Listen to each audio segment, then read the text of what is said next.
Hello and welcome to my podcast, Whisper in the Shadows, the true story of a real-life undercover cop.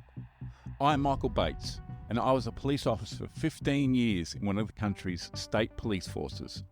I was also an undercover cop for over 2 years, and all the episodes of this podcast are my true stories of what it's really like to be an undercover cop.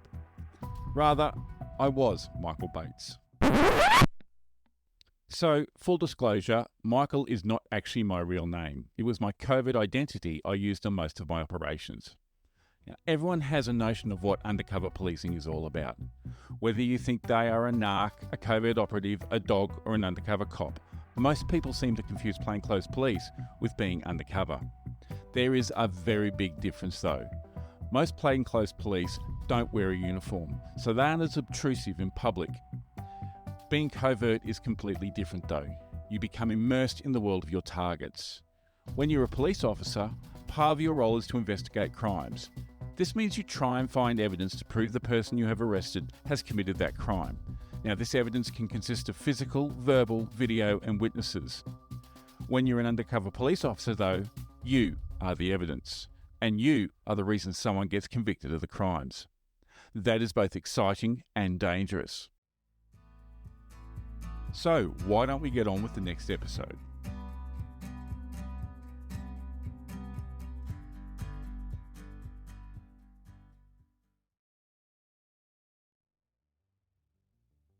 Episode 8, The Target, Part 4.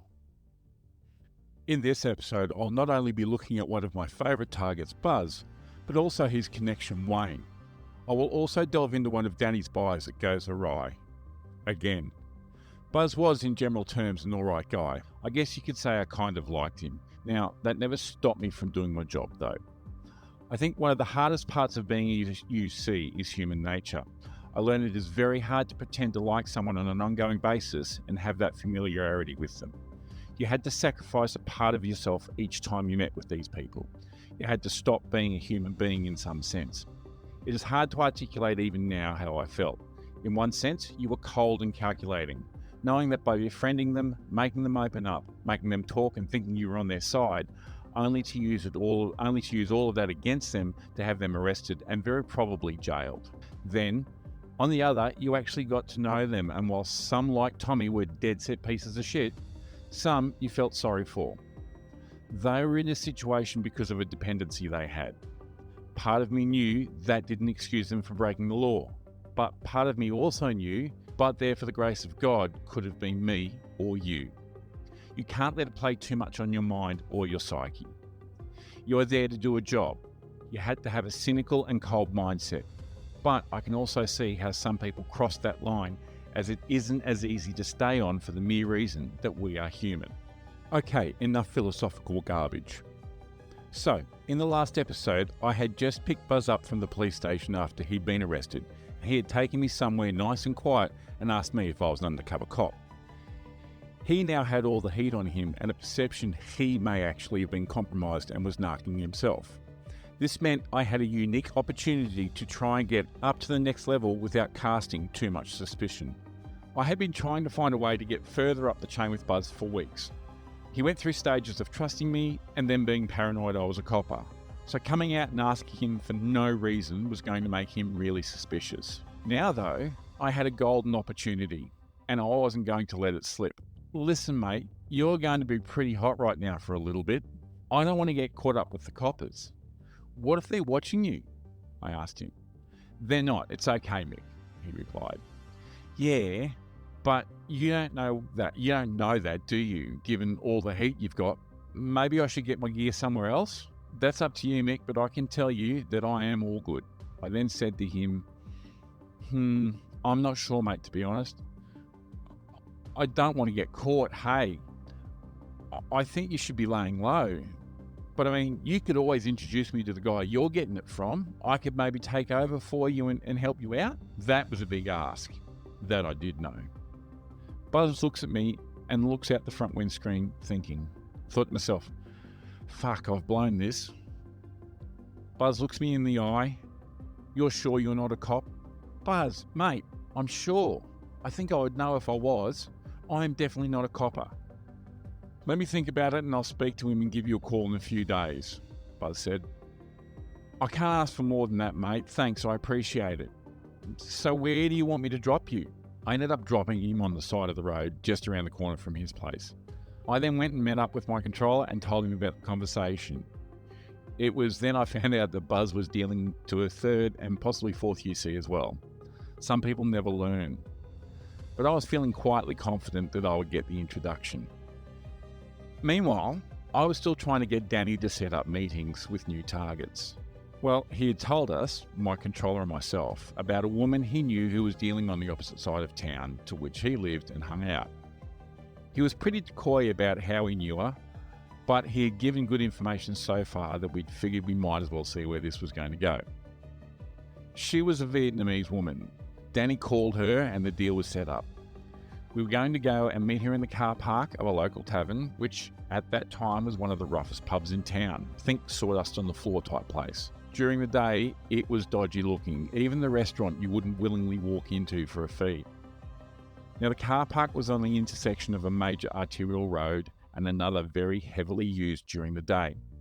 Of a night time, not so much, but during the day, there was a lot of traffic. So we head off to the meet location. I pull into the car park and Danny directs me towards a white Ford station wagon that looked like it had 3 people in it with a female driver. The target was already there waiting for us. I pull my car up and turn to Danny, getting ready to get out. Danny looks at me and asks me for the money. Mate, you need to get your skinny ass over there and get them to let me do the buy. I'm not giving you any money. He started to protest, but I cut him off. No, mate, go. So Danny gets out of my car and walks 25 metres or so over to the target's car. He goes to the driver's door and has a conversation, looking back nervously at me. Then he comes back to my car, gets in the passenger seat and looking dejected says, "They will only sell to me this time. Then next time they promise to meet you." I exploded and told him he was going to jail. I'd had enough. I gave him the $100 because we really needed an in to this target and told him that he could only buy it if they agreed to meet me right now and sell to me next time. Okay, he said. He gets out, goes back to the car. Fuck, I thought to myself, he has screwed me again, the little shit. I had a thought that I'd just get out of the car and go over there and introduce myself. Then I thought better of it. I was outnumbered and I didn't really know who they were. I can see Danny pointing over to me and then handing the money to the target. I can clearly see her shaking her head as if to say no. Then there is some conversation with the people in the back of the car. Danny then fidgets around a bit and then comes back toward my car. As he is doing this, the target starts their car and takes off. I was furious. You could see the look on Danny's face. It was somewhere between being pleased with himself but also being aware that he had stuffed up. He gets back in the car and hands me the packet. "What the fuck?" I yell at him. "They said they would meet you. I was coming back to get you." "Bullshit," I roared. I was pissed off. I then did something that was completely out of character for me, but in hindsight was the best thing I could have done. I reached back behind and pulled out my gun from where it was sitting, in my jeans in the small of my back. Yes, like a real gangster carry. I grabbed him by the shirt, dragged him across the car and put my gun in his face and yelled, "This is the last time, you little piece of shit. If this happens again, I'm going to pull this trigger in your mouth and bury you in the bush. Do you understand?" His eyes were as wide as saucers and I could feel him trembling. He certainly didn't expect that response, and to be honest, I didn't either. It just happened. He nodded his head furiously. He couldn't speak as I had a gun jammed in his mouth. When I relented, he said, "Okay, Mick, okay, I will introduce you next time." I said, "To every person, Danny. This shit of you snipping the buys stops today. Next time, you'll introduce me to every person or else, and I will do the buy. Understood?" I managed to calm down a bit and put my gun away. Danny was shitting himself. He didn't know what to do. I composed myself and we drove off. I took him back to the local shopping centre near his house and dropped him off. "Remember," I said, "from now, every single time I get introduced, Danny." He slowly nodded his head, looking down at his feet. He then quickly got out of the car and scurried off. Luckily, I was able to take down the number plate of the car. Of course, it was unregistered, but we did get the details of the owner. But I never did a second buy with them. There were a few of those type of targets. A few days after that incident, I got a call from Buzz. He had agreed to introduce me to his supplier. He had organised a meeting for later that day in a park not far from where Buzz lived and the local area I was operating mostly. I went and picked up Buzz from the street corner where he usually met me. Again, I knew where these people lived, but I was rarely taken to their homes. I think they thought that if they didn't take me there, then I wasn't going to be able to find them if I was a copper. Not the case, because we had things like surveillance and phone or electricity or even driver's license records. And in Buzz's case, we had court records. But still, I mostly picked people up off the street corners, parks or car parks of shopping centres or pubs. After some pleasantries, Buzz gets all serious. Mick, I'm going to drop out for a while. I'm going to introduce you, but then I don't want to deal with you anymore, okay? Mate, yeah, that's fine. Is something wrong? I said. No, I'm just going to keep a low profile after being arrested, he replied. I knew there was something, but I didn't push it. Buzz directs me to this park and there is a Toyota Corona parked there. We pull up behind it and Buzz gets out and goes over to it. He has a conversation with the driver and then comes back to my car and gets in. Mate, Wayne is okay to meet you. You need to go up to his car though. And what are you going to do? I asked. I'll just wait here, he replied. Now, I wasn't really happy with the idea of Buzz waiting in my car, but if I took the keys, I knew he wasn't going to drive off and steal it. My biggest concern was whether I had left anything incriminating in it. Thankfully, I didn't have my tape recorder, as this was just a meet and not a buy, nor was it or the microphone in the light cavity. I was going to have my phone on me, so he couldn't check that, although in those days it would have been a last number dialed or called, which would have been his anyway. I was racking my brain for anything at all that was going to give me away. Couldn't think of anything. My wallet, I thought to myself, did I have my real bank card in it? Now, I've been told a story of a previous UC who had been found out by the simplest of ways, his own personal bank savings card, what we now use for FPOS or tap and go, etc. When you are living in a safe house, you try to not have too much of your own personal stuff like ID, etc., just in case you get broken into or a target comes over. Having been broken into, I can vouch for that. Anyway, this UC had been under for about 6 months, and it appears he had become quite close with the target's daughter, who was about the same age. Obviously a no-no, and obviously fraught with danger. But he fell quite hard from the story we were told, as did she. So she would come and stay at his place occasionally, which became more and more frequent. So where do you hide your personal ID or bank card then if your target's daughter is always at your house and generally has access to all your things? A butter container in the fridge, of course. Yep, you heard that right. He hid it in a butter container like the one you buy at Coles or Woolies. He always did the cooking when she was there, and he could head her off if she ever decided she needed butter or anything. But there was this one time. There is always just this one time. There was some form of celebration, I believe. Now, look, I think there was a suggestion of an engagement. Yes, it was an improbable relationship. The target, his wife and the daughter were coming around for dinner to the safe house to celebrate. Now, this was nothing out of the ordinary. Apparently, the target often came to the safe house. This occasion was going to be very different. You see, the daughter had decided she will arrive early and cook something special for dinner. Now, she knows the UC is out, but she also has a spare key. She goes in and starts to prepare dinner. As you would expect, the house is clean. No police or real persona information is left lying around or anywhere where it could be located. The daughter/girlfriend starts cooking. She has a number of ingredients with her, but what she really needs is more butter. She goes to the fridge, picks up the butter container, hears something rattle, opens it, and what does she see? A bank card and ID in a completely different name to the fake name the UC was using. Now, I am guessing she thought that was a bit odd. Nonetheless, she kept cooking. The UC comes home and comes inside. I don't believe he was surprised by the fact that the daughter-girlfriend was there. Now, she didn't confront him there and then. No, she didn't say anything. The UC goes off and has a shower to get ready for the dinner and the target and his wife coming over. There would have been general banter about their day, etc., but still no mention of the bank card. So the target and his wife arrive. The UC seats everyone at the table. There is conversation, drinks and laughter. The daughter/girlfriend goes to get dessert, and as she puts it down on the table, she casually drops the bank card and ID in front of the UC. "And who is this person?" she asked him. Now, I can imagine time standing still. That "oh fuck" moment, when your mind starts to race at 1,000,000 miles an hour and you're trying to work out, do I lie? Do I tell the truth?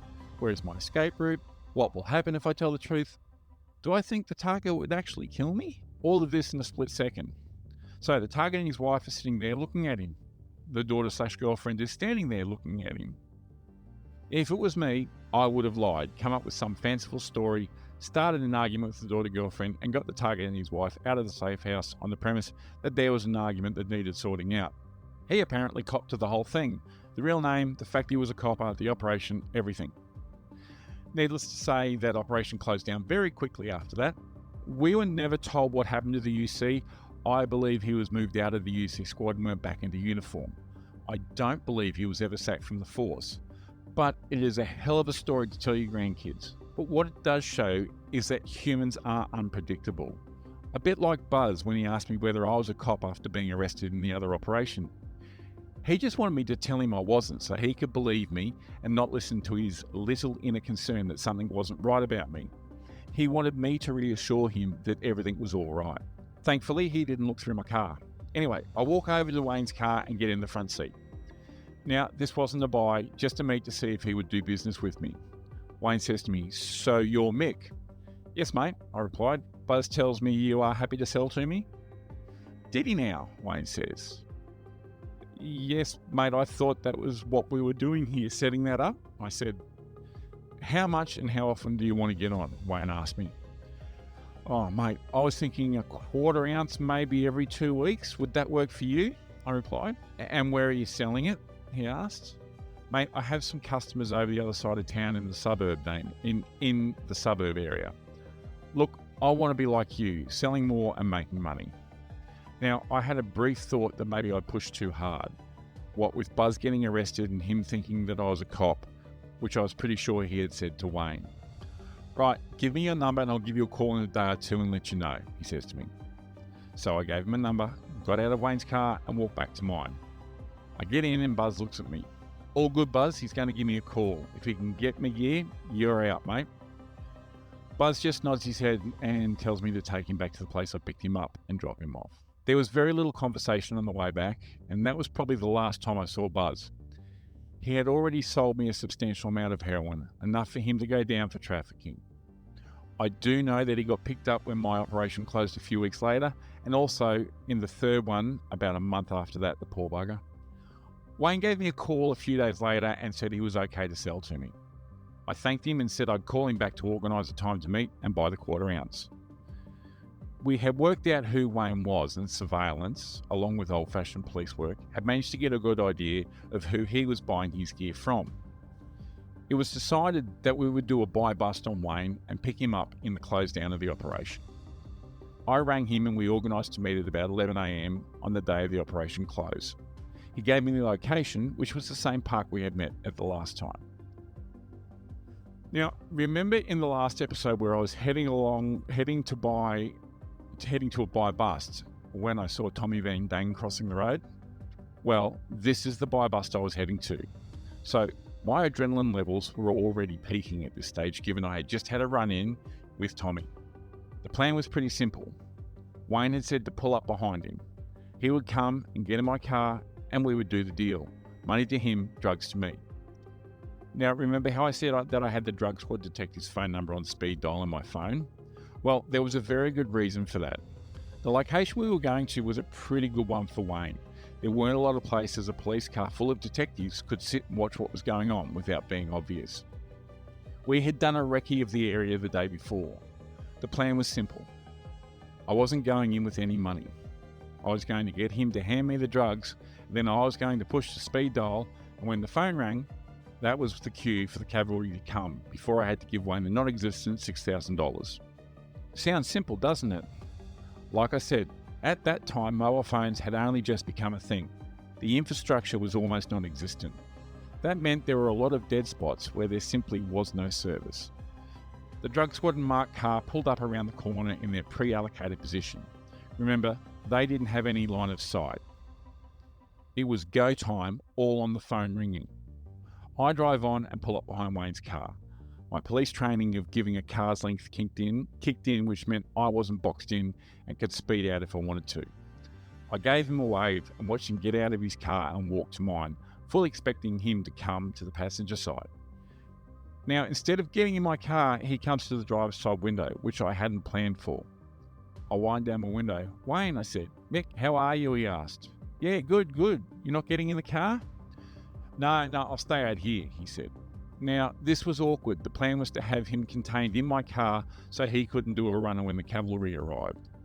I'm sitting in my car, I'd taken my seatbelt off, and I had my flip phone in the handbrake well open with my finger hovering above the recall button. Wayne then says to me, "You know, Buzz thought you were a copper, a narc." "Fuck off," I said. "Really? Mate, he was just paranoid after getting done." "Yeah, I know. That's what I told him." I said, "Don't be stupid, Buzz. Mick isn't a copper. I'll deal with him and you don't have to," Wayne said. "Thanks, mate. I appreciate that," I said. "Now, do you have the gear?" "Yep. Do you have the money?" he asked. "Yeah, sure. It's just here in my glove box. Let me get it for you," I said. Press, off goes the call. Or so I thought. Seems I was in a dead spot, wasn't I? Now, I couldn't see the phone, but I was expecting lights and sirens within maybe 10 seconds of me pressing the button. Crickets. Here I am, sitting in a car with someone who has been told by another dealer they think I'm an undercover cop. I'm fumbling around for the money. I don't know if he was a violent man, if he had a weapon, a knife, or a gun.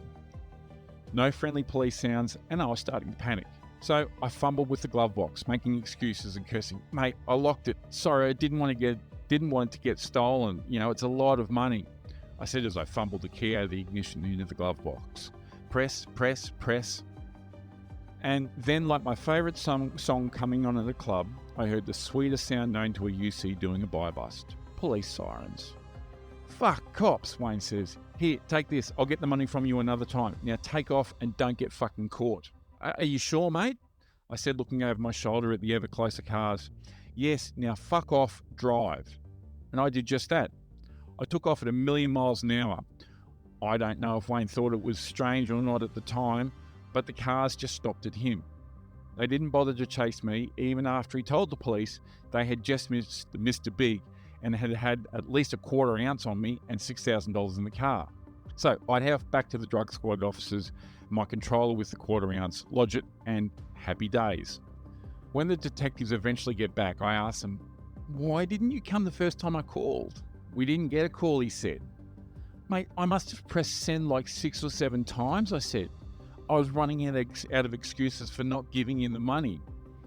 "Yeah, well, when we had been sitting there for a little bit, we thought it was a bit strange not getting a call. We looked down at our phones and there was no signal." I'm guessing that was the same for you. It was at that point I decided to come in blazing.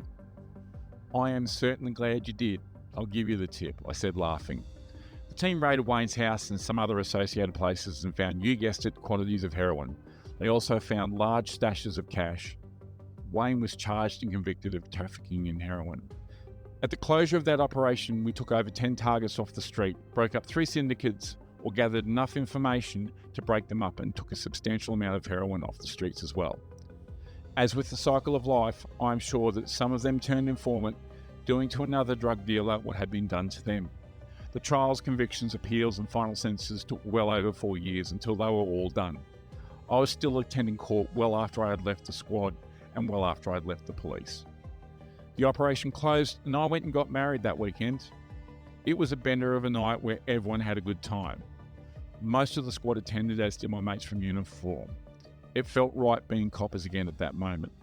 But after a 2-week honeymoon, it was back to work and my next operation. Thank you for listening to Whisper in the Shadows, my true stories of a real-life undercover cop. I hope you've enjoyed that episode.